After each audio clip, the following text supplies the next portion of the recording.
मैं मोहित दुबे हूं news nation से सर।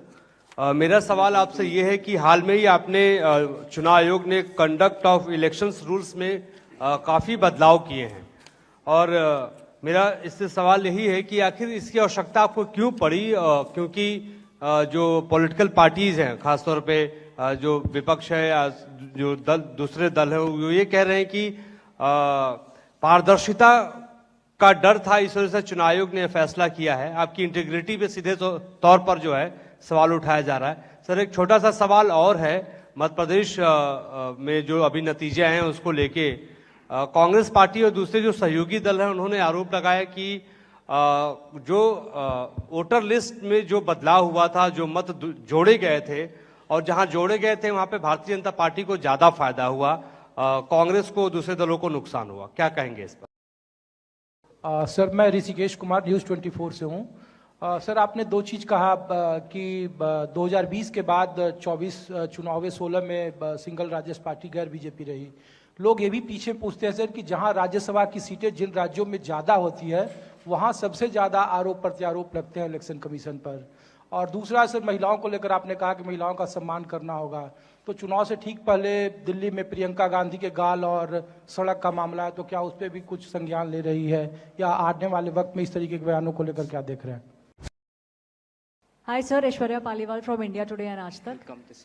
सर फ्रीबीज जो है वो बहुत ज़्यादा बढ़ती जा रही हैं। हर पॉलिटिकल पार्टी कोई ना कोई रोज आके एक नया फ्रीबी की बात करती है। क्या आपको लगता है कि लेवल प्लेइंग फील्ड नहीं बनता फ्रीबीज से, और क्या आप कोई कदम उठाएंगे फ्रीबीज को कर्व करने के? Question is about the counting day. On the day of counting, the standing practice is to start with the postal ballots. But in some cases, it has been noticed that at the local level, the polling officer takes it at the fag end. Not in all cases, but in some cases. So that violates the spirit of fairness. Nowhere. Please tell us an example. Order, no, I'm just asking.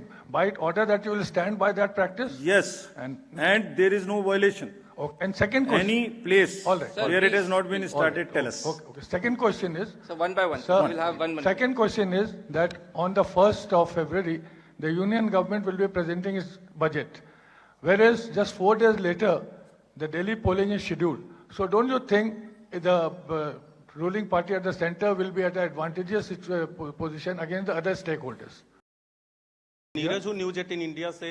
Sir 2 सवाल हैं। आपने press conference की शुरुआत आपने जब चुनाव आयोग join किया था उसके बाद के चुनावों के बारे में जानकारी और शंकाएं जो विपक्ष उठा रहे। विपक्ष जाहिर सी बात है बहुत सारे मसले पे आपके पास सबूत नहीं रख पाता, लेकिन विपक्ष के लोगों से जब हमारी बातचीत होती है उनका कहना है कि हाल के वर्षों में चुनाव आयोग का जो एक्शन है वो कन्फ्रंटेशन का हो गया है, रिसेप्टिव नहीं है। ये उनकी शिकायत है। बाकी शिकायतों को अगर अलग भी रखते। दूसरा मेरा सवाल है एक देश एक चुनाव को लेकर, एक देश एक चुनाव के लिए क्या आप तैयार हैं, और अगर आप तैयार हैं कि नहीं तो उस पर किस तरह से लॉजिस्टिक सपोर्ट है आपके पास, और क्या आपके पास एक देश एक चुनाव का जो 5 साल में एक बार चुनाव की बात की गई है, क्योंकि पहले चुनाव आयोग में चर्चा हुई कि 1 साल एक चुनाव पे भी बात हुई है कई बार इस मुद्दे पे जब चर्चा हुई है, तो क्या आप दूसरा विकल्प भी, क्योंकि संसद में है, अगर चुनाव आयोग से पूछा जाएगा तो इस बारे में कोई दूसरा विकल्प भी देंगे संसद के सामने जो कमेटी बनी है? Thank you. प्लीज इसी में एक सवाल जो है आगे बढ़ाते हुए नीरज ने जो बोला, इसी में एक सवाल आगे बढ़ाते हुए कि अक्सर जो है आपने हालांकि जो जानकारी दे दी है कि शाम को 6 बजे से लेकर के 12 बजे तक वोटिंग प्रतिशत क्यों बढ़ता है, लेकिन राजनीतिक दलों का यह कहना है कि पहले भी तो हमारे पास में आंकड़े आते थे, तब इस तरीके का नहीं होता था, अब अचानक क्यों हो रहा है? तो उनकी शिकायत इस चीज को लेकर के कि पहले ऐसा नहीं होता था, अब क्यों हो रहा है? ये एक बड़ा सवाल है जिस पर वो सवाल उठा रहे हैं। सर मैं शैलेश यादव हूँ ANI न्यूज़ एजेंसी से। सर जैसे अनुज जी ने बताया कि आपने जो सारे चुनाव कराए हुए हैं, चाहे विधानसभा हो, राष्ट्रपति हो, उपराष्ट्रपति और लोकसभा, तो क्या लर्निंग रही है आपकी और क्या चैलेंजेस अपॉर्चुनिटी आप आगे इलेक्शन के लिए देखते हैं, क्योंकि अब ये आखिरी आपका कार्यकाल है ये दिल्ली विधानसभा का।